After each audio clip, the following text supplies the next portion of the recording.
Hello, William Johnson here, and this is another percussion tutorial. In this episode, we're going to talk about playing in an acoustic set. So what I mean by that is perhaps you're the only drummer. Oftentimes I'll find myself in a situation or scenario, find myself like I just woke up and all of a sudden I'm in this scenario, right? Anyhow, I'm often in a situation or scenario where I'm the only drummer, the only percussionist, and I'm playing in a contemporary genre. So contemporary meaning pop music is what I mean. Perhaps it's even like jazz or blues. But often what I'm more talking about in this episode is like contemporary worship, which is more on the pop side of things. Singer-songwriter, indie, sometimes folksy, sometimes more like a pop rock. Think also like Elevation or Hillsong as well. So I'll find myself in these scenarios, in these situations, and I'm emulating or bringing in the vibe and the sound of a recording, but we want to do an acoustic version of it. In other words, not bringing in a full drum set. So we're bringing something that we're going for a more intimate feel and more intimate vibe, right? And so there's so many different ways to do this, and it all comes down to your own creativity. It comes down to what the music director wants to do, what ideas that you have, what limitations you may have, the room, the set list that you're playing, all of that. So I just wanted to put together a video with some ideas that I have and that things that I've done in the past, things that I'm doing currently that I play with in my church, many other churches that I play with, bands that I play with, my own music, concerts and whatnot. So these are just some ideas of things that I often do. And I just wanted to share some ideas. And the main thing is just to encourage and perhaps inspire some creativity. Some of you may be much more advanced than I am, and perhaps this is just entertainment to you for whatever reason. Perhaps it's going to inspire you to think about some things that you didn't think about. I don't know. But either way, be that as it may, I put together a little a loop, a small loop together, some finger picking guitar type thing. It's more like a kind of a folksy / contemporary worship deal with some strings and a pad playing along with the guitar. So what I have in this video that I'm going to play, and you'll see that we're going to go right to this loop, is a cajon. So the cajon is really what everything's centered around. This really is like this. It's a drum set. It's just instead of playing with the kick and the floor tom and other crash cymbals, I'm using the cajon as the kick as well as a snare.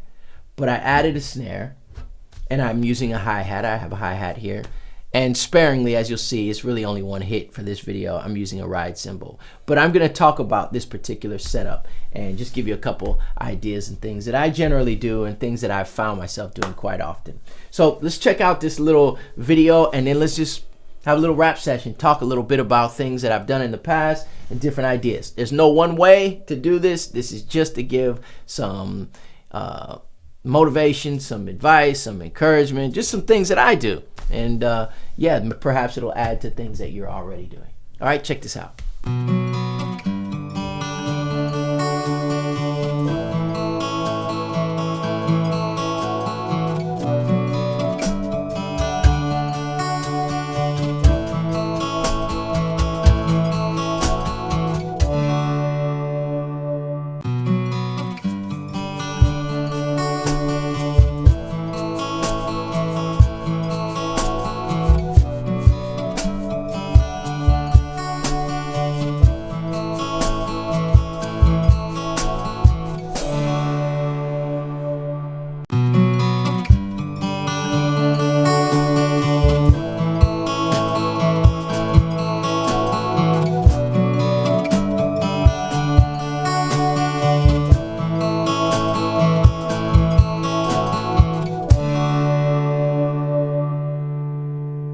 All right, so we're back.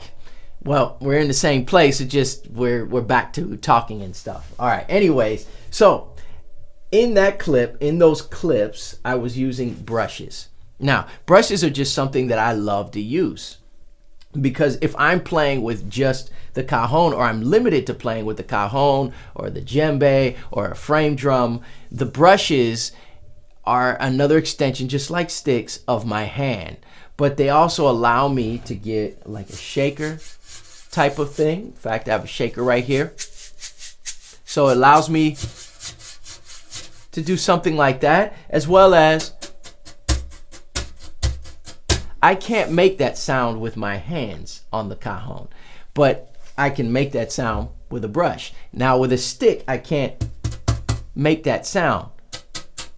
Now the reason I like that sound, because it's like a shaker, but I'm also able to bring in or emulate the sound of a hi-hat. Now, when I'm in a situation where I'm doing this hybrid type of drum set, I'm actually bringing in or emulating the roles of a traditional trap set or drum set. So the hi-hat or the ride cymbal might be playing something like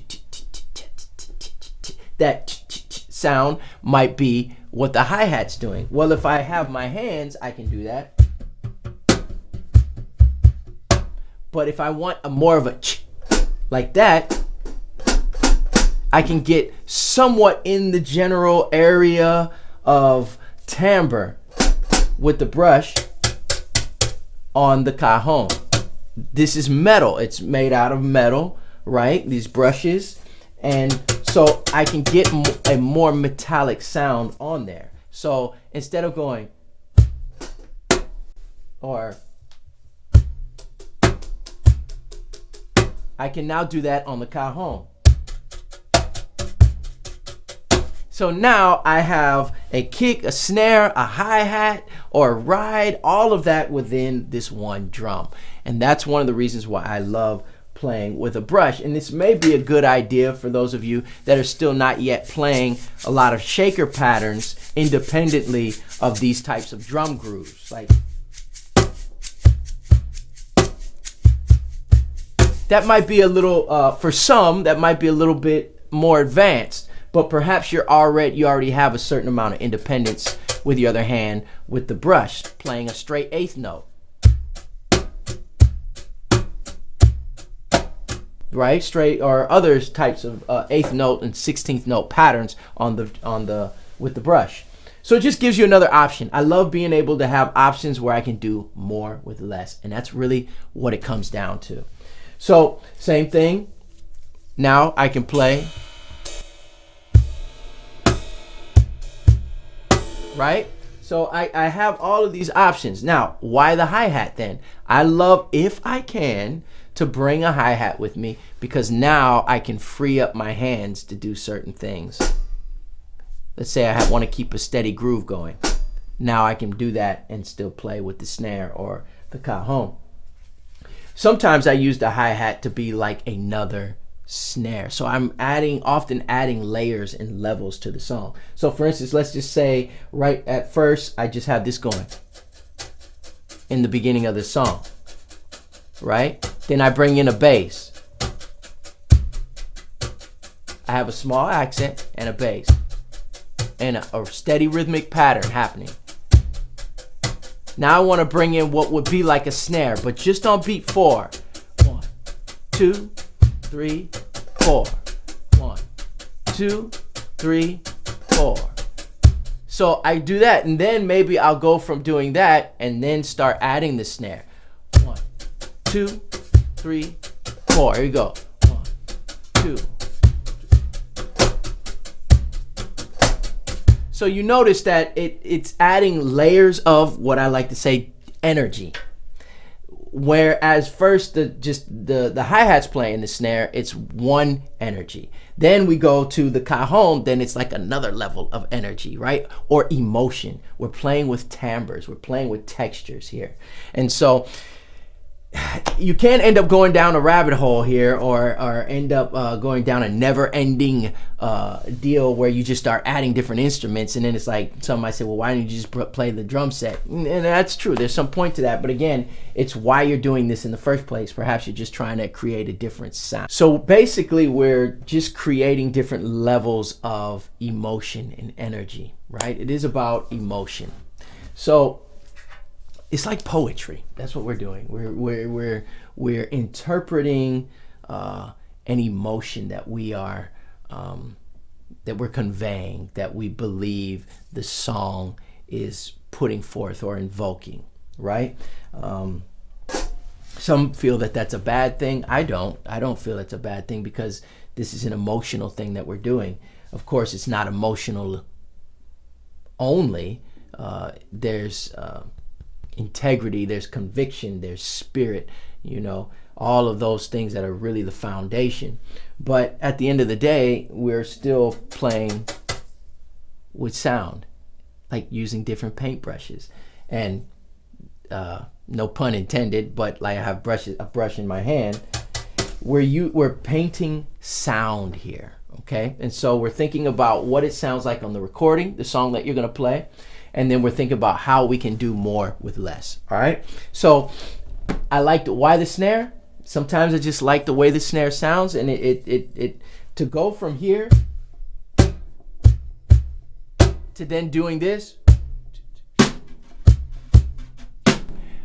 in one song, when you're going from like a verse or a chorus, it gives me the opportunity to add another layer of emotion, another layer of energy, right?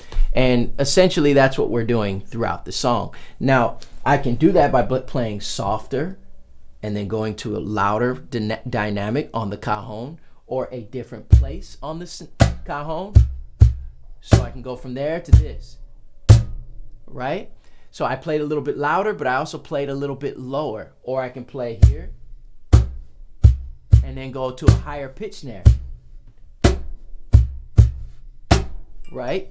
So these are a couple things that I can do, or you can do, that I can do. These are a couple things that we can do to create different energy and layers to a song. Anyways, there's so many different directions we can go in playing in a hybrid acoustic scenario. Really, my intent for this series is just to start this discussion on this channel, and different ideas that I have done in the past, to share them with you, how I like to use brushes, and just give a couple presentations.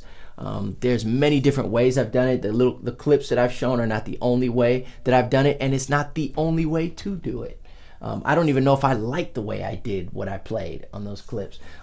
Sometimes I'll play more on the ride cymbal, more on the hi-hat. Sometimes I have none of these. It's just the cajon, the brushes, a shaker, and yeah, that's it. Or maybe just the brushes, the cajon, and the snare. So, but anyways, it's just to give some ideas and to begin this discussion.